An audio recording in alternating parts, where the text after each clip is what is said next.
Hi friends, నేను మీ Gayatri. Welcome to our channel. వెజిటేరియన్కి ఫిష్ కర్రీ అని వింతగా చూస్తున్నారా? ఆగండి, ఏం కంగారు పడిపోమాకండి. ఫిష్ కర్రీకి ఏ మాత్రం తగ్గకుండా ఉండే ఒక వెజిటేరియన్ కర్రీ చూపిస్తా, చూసేయండి. ఈ కర్రీలో చాలా హెల్త్ బెనిఫిట్స్ ఉంటాయి ఫ్రెండ్స్. మనకి చూడండి ఏమేం కావాలో. 2 కూర అరటికాయలు తీసుకోండి, ఒక పెద్ద ఉల్లిపాయ, 3 పచ్చిమిర్చి. ఈ వీడియో అనేది ఎండ్ వరకు చూడండి ఫ్రెండ్స్, ఎక్కడ స్కిప్ చేయమాకండి. ఈ కర్రీ అనేది చాలా టేస్టీగా ఉంటుంది. సేమ్ ఫిష్ కర్రీ లాగే ఉంటుంది. చిన్నపిల్లలు కూడా చాలా ఇష్టంగా తింటారు ఫ్రెండ్స్. ఇది ఒకసారి మీరు ట్రై చేసి చెప్పండి ఎలా వచ్చినది. మీరు కంపల్సరీగా ట్రై చేయండి ఫ్రెండ్స్. ఈ వీడియో మీకు నచ్చిద్దని నేను అనుకుంటున్నాను ఫ్రెండ్స్. ఖచ్చితంగా మీకు యూజ్ అవుతుంది ఈ వీడియో. చూడండి, ఫస్ట్ ఒక బాండీ తీసుకొని మన కర్రీకి సరిపడా ఆయిల్ వేసుకోండి. ఇక్కడ నేను చూపిస్తున్న వరకు చూడండి ఫ్రెండ్స్, ఎక్కడ స్కిప్ చేయమాకండి. వీడియో నచ్చితే లైక్ చేయండి, షేర్ చేయండి ఫ్రెండ్స్. సబ్స్క్రైబ్ చేసుకొని వాళ్ళు సబ్స్క్రైబ్ చేసుకోండి. చూడండి, ఉల్లిపాయలని పొడవుగా కట్ చేసుకొని ఆయిల్లో వేసేయండి. ఉల్లిపాయలు పచ్చిమిర్చి వేసేసి కొంచెం వేగనివ్వండి వాటిని.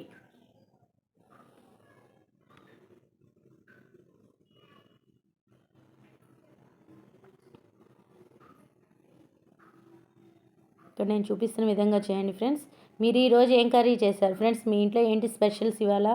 మా ఇంట్లో fish curry friends. Fish curry అని వింతగా చూడమాకండి, బనానా ఫిష్ కర్రీ. చూడండి, ఇక్కడ నేను చూపిస్తున్న విధంగా చేయండి. టేస్ట్ అనేది సూపర్గా ఉంటుంది. మీరు ఒకసారి ట్రై చేసి మీరే చెప్తారు. చూడండి, ట్రై చేయండి ఒకసారి. చూడండి, ఉల్లిపాయలు పచ్చిమిర్చి కొంచెం వేగనియండి. తర్వాత కొంచెం ఆయిల్ చేతికి రాసుకొని అరటికాయలని పైన చెక్కు తీసేసి ఇలా ఉంచుకోండి.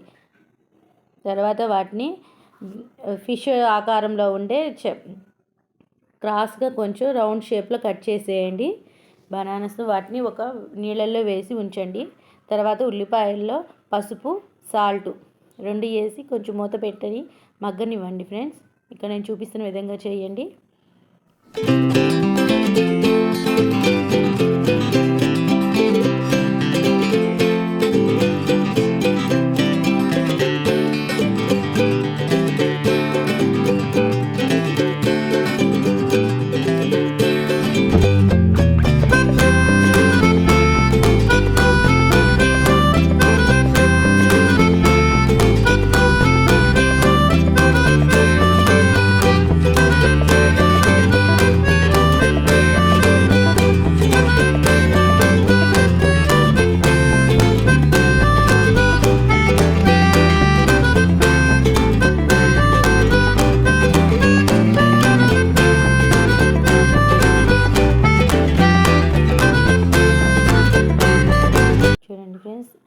ఉల్లిపాయలు పచ్చిమిర్చి కొంచెం వేగిన తర్వాత అందులో 1 స్పూన్ అల్లం వెల్లుల్లి పేస్ట్ వేసుకోండి. చూడండి, 1 స్పూన్ అల్లం వెల్లుల్లి పేస్ట్ వేసుకొని అడుగంటనివ్వకుండా కొంచెం కలపండి. వాటిని వేగనివ్వండి, పచ్చివాసన పోయేదాకా వేగనివ్వండి ఉల్లిపాయలని. ఇక్కడ నేను చూపిస్తున్న విధంగా చేయండి ఫ్రెండ్.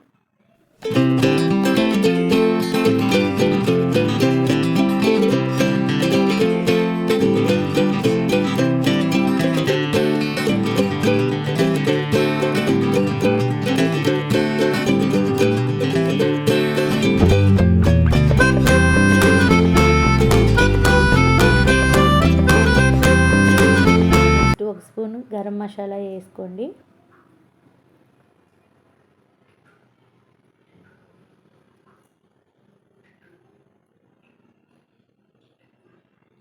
నెక్స్ట్ మన టేస్ట్కి సరిపడ కారం,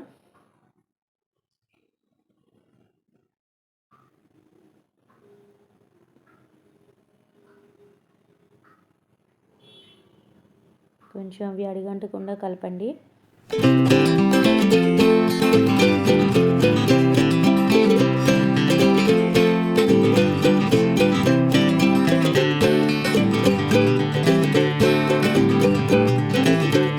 ఇలా బాగా కొంచెం నూనె అనేది పైకి తేలేటట్టు బాగా వేగనియండి.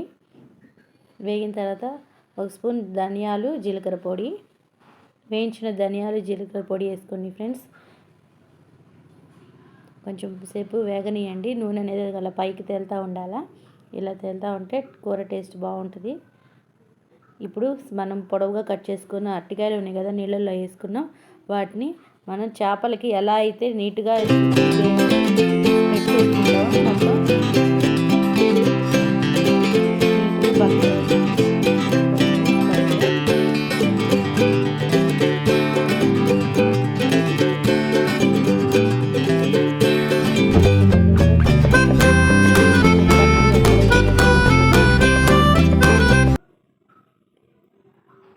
కారం అనేది ముక్కలకు కూడా బాగా పడుతుంది.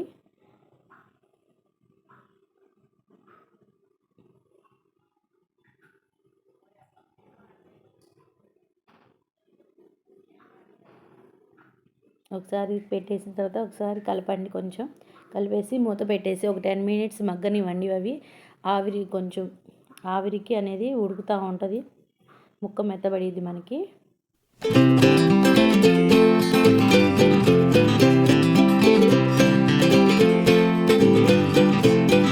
తర్వాత నిమ్మకాయ సైజ్ అంత చింతపండుని తీసుకొని నానబెట్టేయండి. నానబెట్టేసి దాన్ని మనం చింతపండు రసాన్ని తీసుకోవాలి ఫ్రెండ్స్. మనకి కర్రీకి ఎంత గ్రేవీ కావాలనేది సరిపడా కర్రీకి సరిపడా పులుసుని తీసుకున్న చింతపండు పులుసు తీసుకొని ఆ కర్రీ మీద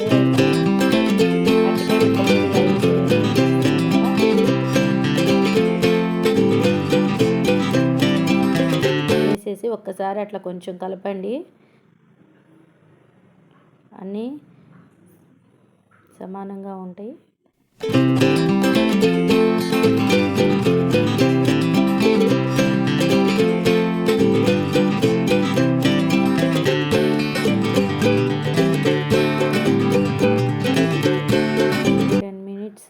మూత పెట్టేసి మగ్గనివ్వండి.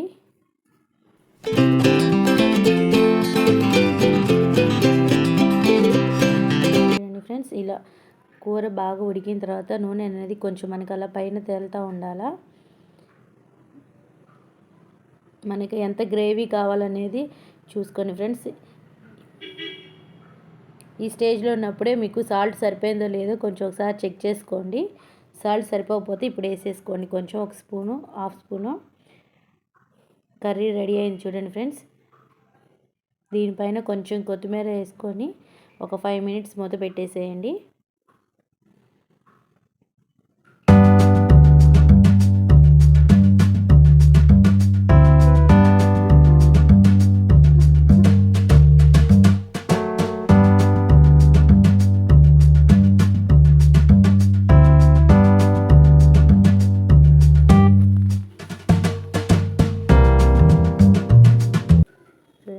ఇక్కడ చూపిస్తున్న విధంగా చేయండి. గ్యాస్ కట్టేసి